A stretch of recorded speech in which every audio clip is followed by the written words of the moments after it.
Shares of Peloton jumped on Tuesday after rumors started to circulate the company would potentially be bought out by private equity companies. Now, according to reporting by CNBC, there are a couple of private equity companies that are circling the company, as they say, and could potentially be looking at a buyout offer. Now, Peloton has nearly $2 billion worth of debt, so that would be part of the acquisition. A lot of times what these companies will do is buy that debt at a discount and then try to renegotiate terms once you're a private company. But there's actually some pretty good reason that Peloton would be a pretty good target for a private equity company because of the consistent cash flow that they have from their subscription business. So I want to go through today what the reporting looks like, why the stock is up a little over 15% today, and what investors from private equity backgrounds are looking at when they look at Peloton, because I think this is an interesting angle to look at the company, even if a buyout doesn't actually take place anytime soon. My name is Travis Hoium. Thanks for watching Asymmetric Investing. Please subscribe here on YouTube for all my content, and thanks to this video sponsor, The Motley Fool. If you go to fool.com/ASYM, they'll give you their top 10 stocks to buy right now. So let's first look at the market's reaction. You can see here the stock is up 15.3% as I'm recording early in the afternoon on Tuesday. And this was the biggest report that I saw. This is from CNBC saying that there's potential buyout offers from private equity firms. This comes after CEO Barry McCarthy stepped down last week and the company issued what was pretty obviously a very weak earnings report, although they did announce $200 million of expense cuts, most of which will happen immediately, but those are going to be completed by the end of fiscal 2025, so about a year and a half from now. Understandably, Peloton did not comment on the speculation, as companies don't in these situations, but it's pretty clear that the cost cutting that the company is doing is probably in the direction that private equity owners would take the company as well. So let's look at the financials and where we might be seeing some opportunities from investors. First of all, if you're a private equity buyer, you're buying a couple of things on top of just the equity. You're going to buy 0% convertible notes and a $692 million term loan. So those are going to be a couple of obstacles that you're going to have to get over, about $1.7 billion worth of debt there in total. I'm not sure if that's trading necessarily at a discount, so something that a private equity firm might do before the acquisition is acquire some of those debts at a discount. But just something else to keep in mind on top of the about $1.5 billion market cap that we see today. But let's get to what's actually attractive in this business. And I think the first thing to look at is the connected fitness subscribers. This is the subscribers who have a piece of Peloton hardware in their homes. They're paying $44 a month and they have very, very low churn. 1.2% churn is extremely low for a subscription business. And you can see here that there are over 3 million subscribers under that part of the platform.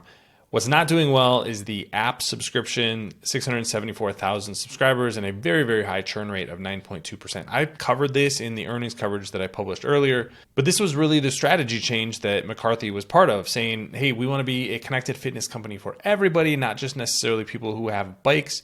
But if you're a private equity firm, what you're going to be looking at is, okay, can we basically eliminate the costs that are associated with that app and just focus on the profitable customers who have a piece of hardware? So that's the way I think we should look at this. Because if you look at the subscription business, in the most recent quarter, you have $437.8 million worth of revenue, and the profit margin is 68.1%. So very, very profitable business from a subscription perspective, and is now consistently nearly $300 million worth of gross profit. So you have gross profit here, you have the connected fitness product segment. This is the hardware segment. If you're a private equity buyer, you're not necessarily interested in growth quite as much as you are if your Peloton is a public company. So maybe you increase your prices a little bit. You aren't worried about growth. You aren't worried about growing that user base quite as much. You're more worried about the profitability. So maybe you can even push this a little bit higher, push this product margins a little bit higher. Maybe make $100 million or so in gross profit. Keep this number where it is. Now you suddenly have $400 million in gross profit. Now you start to look at the operating expense line. Operating expenses in the most recent quarter, $455.9 million. Like I said, there's going to be $200 million worth of cuts being put into place. So that gets you down to about $400 million on a run rate basis. The other thing to add into this is that Peloton is spending about $75 million per quarter on stock-based compensation. So that's not a non-cash piece of compensation, but it's something that would maybe be adjusted if you're a private equity buyer. So again, you start adding all these numbers again. So again, you start adding up all these numbers and suddenly you get to a place where you could be operating income positive if you started to cut the business and focus more and more on profitability and not on growth. I think there's a lot of ways that Peloton could cut their expenses. They have very expensive real estate. So a lot of different ways that you could go if you're a private equity buyer thinking that you're getting some sort of value. Peloton is also free cash flow positive now, $8.6 million. Not a big number, but at least positive if you're looking to buy the company. Thanks to our friends at The Motley Fool for sponsoring this video. Visit fool.com/ASYM for the top 10 stocks to buy right now. So you can see that there's actually a lot to like in Peloton's business. You have a really solid subscription business on kind of that premium end of the market for people who are buying pieces of hardware. But Peloton has focused its business over the last 12 to 18 months. And I thought this was the right way to go in expanding to more of an app style subscription. But that's obviously become a money loser and something that they're really trying to figure out what the strategy would be like for that going forward. That's why they've cut operating expenses that were announced last week. That's why they're focused more on profits from the existing and kind of a core business. And if you're a private equity buyer and the buyout price in a total basis is somewhere around $3 or $4 billion, if you can get this company to $400 or $500 million worth of cash flow being generated on an annual basis, that could make this a really strong private equity investment. And like I said, the attractive thing for Peloton is the very, very low churn rate that you have from subscribers who have a piece of hardware. They just don't cancel their subscriptions very quickly. So they're really the customers that I think you want to focus on if you're modeling out trying to buy out this company. So I think that's at the end of the day what investors are seeing as attractive in Peloton. Now, will a buyout end up taking place? I have no idea. But the fact that this is being reported at least indicates that there are companies who are probably looking at Peloton. Peloton is probably at least considering some sort of buyout offers. We have no idea what those numbers would look like or what any sort of premium would be. The stock did rise last week after earnings, after they announced those expense reductions. They also rose earlier this week.